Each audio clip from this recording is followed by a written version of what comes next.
সুপ্রিয় দর্শক সকলকে স্বাগত জানাচ্ছি। আমি এই মুহূর্তে রয়েছে খুলনার 1 নম্বর যে কাস্টম ঘাট রয়েছে রকি ডক, সেখানে আপনাদের সকলকে জানাচ্ছি। দেখতেই পাচ্ছেন একটি ভ্যানে করে কিন্তু একজন একটি পাওয়া লাশের কে নিয়ে যাওয়া হচ্ছে। দর্শক দূর থেকে যদি দেখানোর চেষ্টা করি, এখানে এসে এখান থেকে এই এলাকাবাসী যখন সকাল 8:30টার দিকে এই ঘটনাটি জানতে পারে, জানানোর পরে দেখতে পারে এই লাশটি এখানে রয়েছে, এবং তারপরে যখন তারা এখান থেকে পুলিশের কাছে ফোন করে, পুলিশ এসে তারপরে সকল কার্যক্রম সম্পন্ন করলে পরবর্তীতে যতটুক জানা যায় তার পরিবাররা কিন্তু এখানে এসেছে।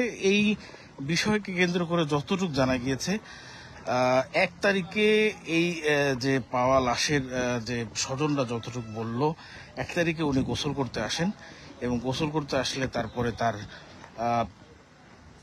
সেইখান থেকে তিনি মিসিং হন, এবং তার পরবর্তীতে তাকে এখন পাওয়া যায়। দর্শক, প্রথমত হয়তোবা অনেক অন্যরকম ভাবা হয়েছিল, পরবর্তীতে এখন কিন্তু যতটুকু জানা গিয়েছে দেখতেই পাচ্ছেন যে পাওয়া যে ব্যক্তি তাকে কিন্তু নিয়ে যাওয়া হচ্ছে, এবং তারই পরিবারের সদস্যরা এখানে। আমরা যদি তার একজন জামাই রয়েছে, তার সাথে যদি একটু কথা বলি। ভাই, আপনার কি হয়? উনি যদি শ্বশুর হয়, কি দিয়ে কি হয়েছে আর কবে মিসিং হয়েছে একটু বলুন। 1 তারিখে 9টার পরে উনি বেরোয়েছিল নদীর উদ্দেশ্যে। গামছা পরা ছিল, শুধু হাতে একটা লুঙ্গি ছিল। ওই যে গেছে, তারপরে আমরা পাচ্ছি না। আমাদের ধারণা যে হয়তো অন্য কোথাও গেছে কিনা, এইভাবে খোঁজাখুঁজি হল। তারপর নদীতে খোঁজাখুঁজি হয়েছে কালকে, আজকে ভোরবেলাও মনে খোঁজাখুঁজি হয়েছে, পরে আজকে আপনারা পান। ওনার নাম কি এবং কোথায় উনি মূলত কোথা থেকে মিসিং হয় সেই যে স্পটটা বলতো? সড়কের সোজাসুজি নদী আছে সেইখান থেকে। ওকে দর্শক, তার পরিবারের সকল সদস্য কিন্তু এখানে উপস্থিত।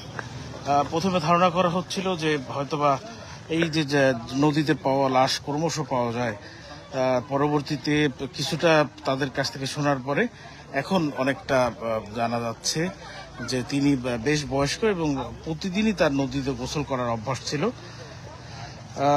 সেই সুবাদেই তিনি এসেছিলেন। পরবর্তীতে কোন এক কারণে তিনি ফল করে পড়ে যান, সেটা নাকি সিসিটিভি ফুটেজে দেখাও গিয়েছে। তো এই ছিল আমার কাছে থাকা সর্বশেষ। 1 তারিখে সকাল 9টায় তিনি গোসলের উদ্দেশ্যে আসেন, তারপরে সেখান থেকেই তিনি মিসিং হন। মর্মান্তিক। তাকে এখানে এলাকাবাসী সহ পুলিশ সদস্য অনেকেই কিন্তু এখানে উপস্থিত। আমাদের সাথে যারা রয়েছেন, ভিডিওটি শেয়ার করে দিয়ে অন্যকে দেখার সুযোগ করে দিন।